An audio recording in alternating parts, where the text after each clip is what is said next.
28, Chapter 25, Quinny. Maybe I am stupid. I thought that boy was my friend. What did I do wrong? And what does he have against my new backpack? Anyway, I'm not going to sniffle about it, that's for sure, no matter how leaky my nose feels. As I walk home, a big shiny black car whooshes past me on the street. Its windows are so dark that I can't even see who's inside. The car stops in front of Mrs. Porridge's house, and out steps a girl wearing the glitteriest pair of sneakers ever, plus sparkly silver tights and a swishy pink and black striped dress. She stands there for a second, like she's posing for a camera. It's Victoria. And this time I don't actually spray her with a freezing water hose. This time I just stare. Did I mention she's carrying a purse made of pink feathers? I guess Victoria has forgiven me for soaking her with the hose, because she actually walks over to me. Good morning, she says. Quinny, right? What are you doing with that poster? I glance down at my blank poster and then back at Hopper's house. Nothing, I guess. Could you give it to me then? I need it for something important. Before I know it, Victoria swoops the poster right out of my hand. Thanks a bunch. She calls out as she walks back toward Mrs. Porridge's house. That big, shiny black car zooms away now, without even saying goodbye. I follow Victoria a little bit. Hey, wait! What are you going to do with my poster? She makes a mysterious little half smile. You'll see. Then she goes right into Mrs. Porridge's house and shuts the door behind her. So I guess I won't see. But a moment later, the door opens and Victoria sticks her head out. By the way, I like your backpack. You do? I feel my whole face smiling now. It's not pink, she says, but it's super cute anyway. Thanks. Sorry I soaked your dress with the hose. Walter the cat hisses at me from Mrs. Porridge's front steps. You too, Walter. Sorry I soaked your fur. I just got that dress, Victoria sighs. It was a special present from my dad. It was? I had no idea. He bought it in London, she adds, from a store they don't even have here. I'm very, very, extra very sorry. That's okay, says Victoria. Maybe you can make it up to me by doing something nice, and then we can be friends. I nod eagerly. That watermelon beret you're wearing is really cool, she says next. I've been looking for a beret just like that for a long time.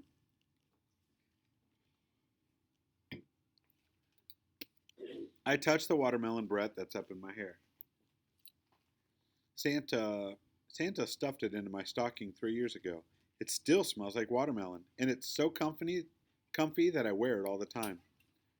But the way Victoria is looking at it now makes me nervous. You're so glamorous, I tell her. Isn't this fruity beret kind of babyish for you? Not at all, says Victoria. It's fun and retro, and it's my favorite shade of pink. I have no idea what retro means, but I do know something about colors. Hey, Victoria, this bread isn't even pink, I point out. It's red.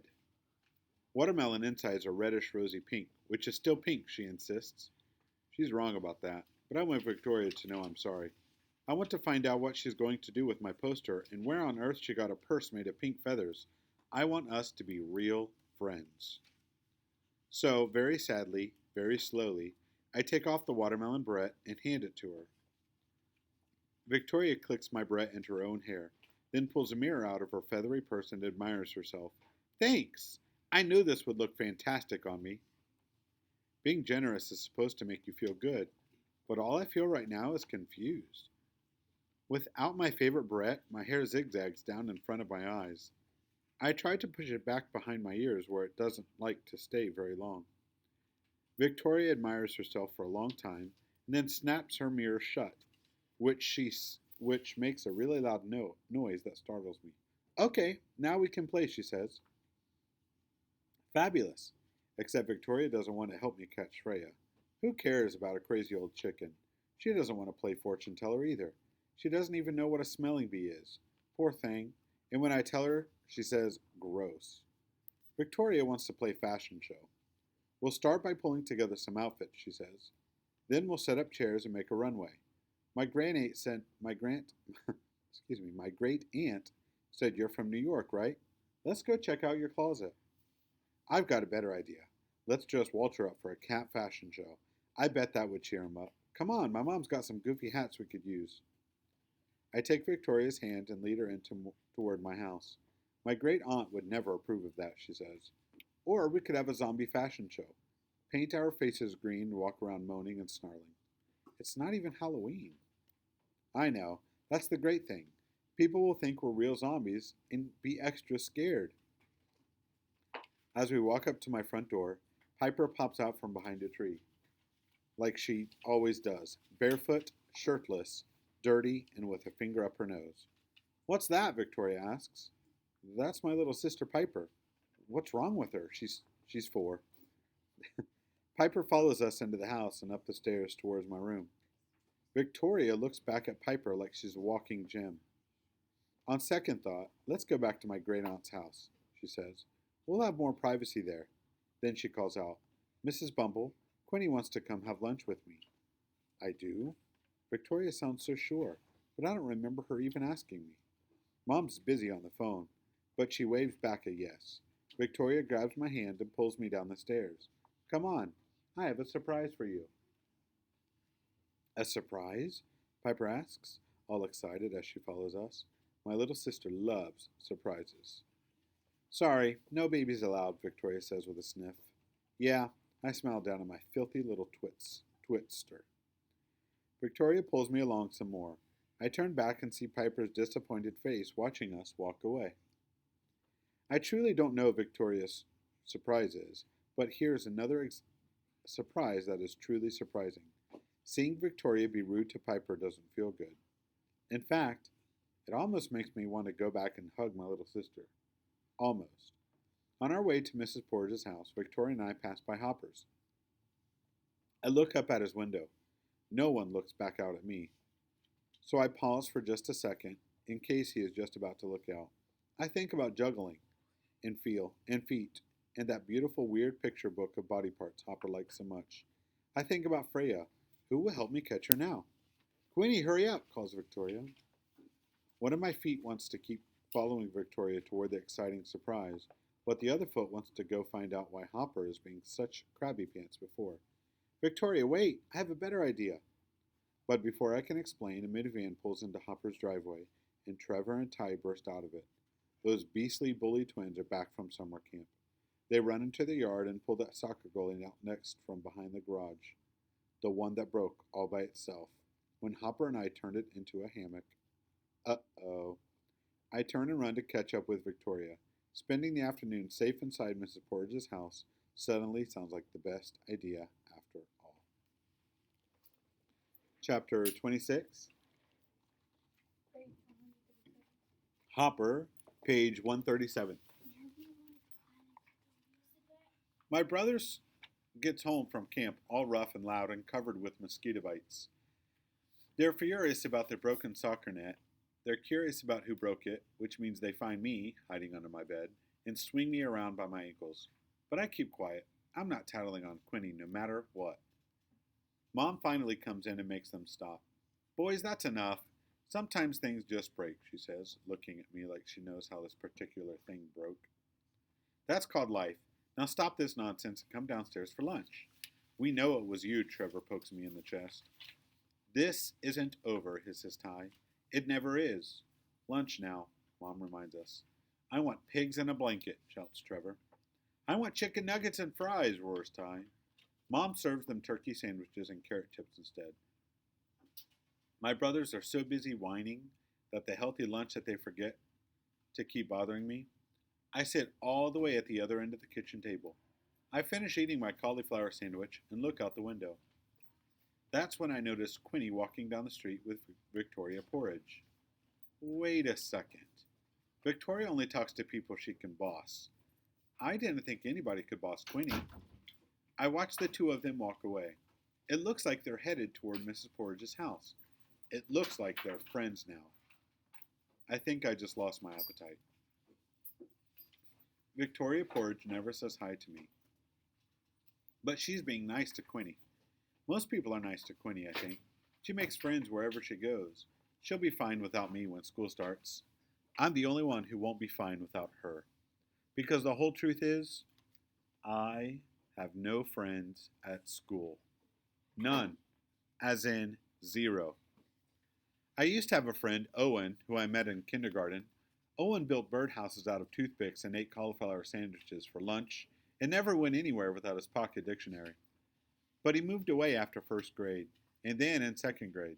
I didn't find anyone else I, I liked who liked me back. Of course, there were some friendly grown ups at school. My second grade teacher, Mrs. Santos, was kind. The librarian and the lunch lady always said hi, and some of the kids were okay.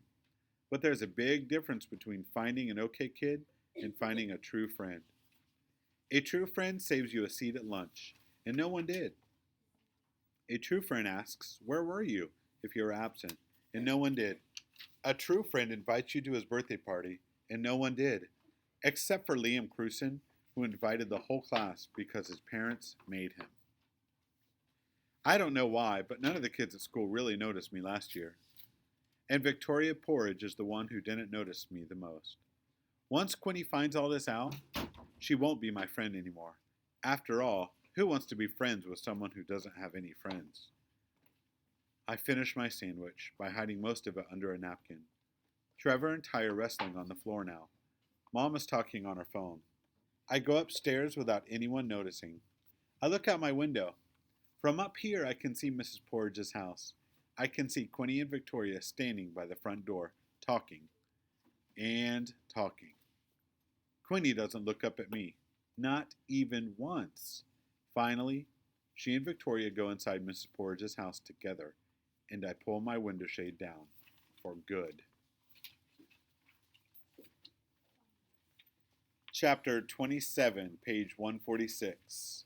Quinny. 142? I'm sorry, page 142. 27, Quinny. The list of things I learned about Victoria during our walk to Mrs. Porridge's house is very, very, extra, very long. Number 1. Victoria does not have a nickname. I do. Quinny is short for Quinston, which is actually my middle name. Number 2. Victoria is an only child. Lucky duck. 3. Victoria owns 27 dresses in her closet, 6 of which she made herself at a place called Fashion Camp. I only have 3 dresses, and I don't know how to sew my own clothes at all. Maybe Victoria can teach me. 4. Victoria carries a purse everywhere, just in case. I have just in case pockets. 5. Victoria's purse is made out of chicken feathers. It's made out of marabou, whatever that is, and she made it herself, also at Fashion Camp. And everyone loves it so much that she's going to start a business selling marabou purses, plus headbands, and become rich and famous. I don't know much about purses or headbands, but that last part sounds exciting. 6. Victoria is going to be Victoria is going to be in Miss Yoon's 3rd grade class at Whisper Valley Elementary School this fall, along with me and Hopper. Yippee? I hope so. 7. Victoria is allergic to everything. Dairy, nuts, and nature. I'm allergic to nothing, not even dust bunnies. I used to have a bunch of them under my bed back in New York, and we got along great. 8. Victoria loves to talk about Victoria. I love to talk about anything. The list of things Victoria learns about me on the way to Mrs. Porridge's home is very, very extra, very short. Because actually, I don't get a chance to say much. See number 8 on the list. When we get to Mrs. Porridge's front door, Victoria asks, "Quinny, close your eyes." I close them. I hear her opening her purse. I feel her putting something on my wrist. "Now, open your eyes," says Victoria. I open them. I look down at a bracelet on my wrist. It's itchy pink, just like the one Victoria's wrist. Surprise! It's a friendship bracelet. You're my BFF now. BFF equals best friends forever. I'm about to say I already have one of those, and he lives right next door to me, but then I remember that maybe I don't anymore. BFFs never ever take friendship bracelets off, says Victoria. And when school starts, we'll sit together at lunch and play at recess every day. I'll introduce you to everyone and show you the ropes. Before I can ask Victoria what the ropes are, or even where you can have 2 BFFs at the same time, she pulls me inside Mrs. Porridge's house. There's no one in the kitchen and no food on the table, but there's someone out back in the garden. Aunt Myrna. We're here, Victoria calls out. Aunt Myrna is the name Victoria calls Mrs. Porridge, since she is her great aunt. What's for lunch? You're looking at it, says Mrs. Porridge, working in her garden between the carrots and the peppers. Well, don't just stand there, help yourselves. I've heard of a salad bar, but Mrs. Porridge's garden bar is different. We pick our lunch from the ground. We pick peppers, we pick zucchini, we pick carrots and eggplant and heart-shaped tomatoes. I do most of the picking because Victoria doesn't want to get her hands dirty since she's allergic to dirt. That's ridiculous, Victoria, says Mrs. Porridge. You are not allergic to topsoil. Then we go back inside and wash up, and Mrs. Porridge cooks all the veggies in a big sizzly pan. And then she stuffs them into chewy, crispy, warm tortillas, which are green, my favorite color. For dessert, Mrs. Porridge slices strawberries up on top of peach ice cream. It's soy ice cream, since Victoria is allergic to dairy, and it actually tastes pretty good. After lunch, Victoria opens this giant box of stuff she keeps at her great aunt's house. It's full of jewelry and hair accessories, and flavored lip glosses and nail polish. Wow. Everything in here is so neat and shiny and perfect. Nothing looks chewed or broken, or sticky with little sister spit and boogers. Victoria is so lucky. I love painting nails, I tell Victoria. Do you have any green? Why in the world would I have green nail polish? It's my favorite color. Quinny, nobody paints her nails green. Here, you're going to paint mine popsicle pink, and then I'll paint yours fuchsia forever. I try, but Victoria's fingernails are so small and dainty. I keep painting outside the nails. Quinny, be careful. Victoria stops me and paints the rest of her own nails, all neat and perfect. Then she starts painting mine. Don't move, she orders. Sit perfectly still. But when my body has to sit still, my brain moves around a whole lot extra to make up for it. I wonder again what the ropes are. I wonder again if a person can have two best friends forever at the same time. Out loud, I wonder what Hopper is doing right now. Who? The boy next door. I mean, he lives next door to me in that gingerbread house.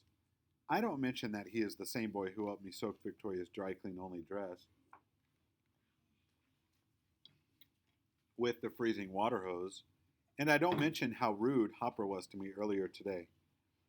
For some reason, I feel like giving that boy a second chance. Victoria shrugs and keeps polishing my nails, all neat and careful until they are fuchsia forever. Guys, I want you to know that. On a side note, fuchsia is pink. Fuchsia is just another color for bright pink. Okay. Maybe we should invite him over, I say. Who? Hopper, the boy I was just talking about. Victoria stops painting my nails and looks up at me. Quinny, grow up. I'm working on it.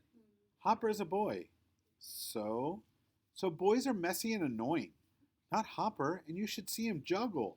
Well, I'm sorry. You can't just go around playing with boys in third grade. It's not normal. But I played with lots of boys last year. That was last year. Second grade is just for practice. Third grade is when real life begins. It is? In third grade, you get your own real locker and nobody sits on the carpet anymore for stories. And nobody's allowed to cry anymore. And the girls eat lunch with the girls and the boys eat lunch with the boys. And there's no more just playing tag with everybody in a big group. And if you play with a boy at recess, it means you want to kiss him on the lips. What? If you don't believe me, go ask my cousin Janie. I feel wobbly inside my chest. I feel woozy inside my nose. It might be from the stink of all that nail polish. I scratch at my wrist and wonder if I'm allergic to itchy pink. Quinny, are you okay? Says Mrs. Porridge from across the room. You look a little green. I wish. Then the big shiny black car arrives back for Victoria and honks its horn. Whoever is driving that thing doesn't even come inside the house. Victoria just goes outside all by herself. Be careful with your nails, she says as she leaves. And don't take that bracelet off or get it dirty. I'll be at fashion camp all next week, but I'll come back to play again before school starts. I promise. Then Mrs. Porridge walks me home. On the way, she looks at me all suspicious. Quinny, are you sure you're all right? I'm fine. Except I didn't know that my real life answer hasn't started yet. I didn't know you aren't allowed to cry in third grade, and that you can't play with boys unless you want to kiss them on the lips. I don't even know what the ropes are, and it's too late to ask Victoria. I wonder if Hopper knows. Then I realize, of course he does. He has older bully twins, so he must know all about these third grade rules. Having older kids in your family is like being able to see into the future. I think about how Trevor and Ty made those teasing kissy poo noises when they first saw me and Hopper playing together, and how Hopper suddenly stopped being friendly when the back to school letter arrived, and how he yelled at me that everything's over. It all makes sense now. My heart does a forward roll down into my stomach. I don't want everything to be over, but now, thanks to Victoria, I know for sure that it is.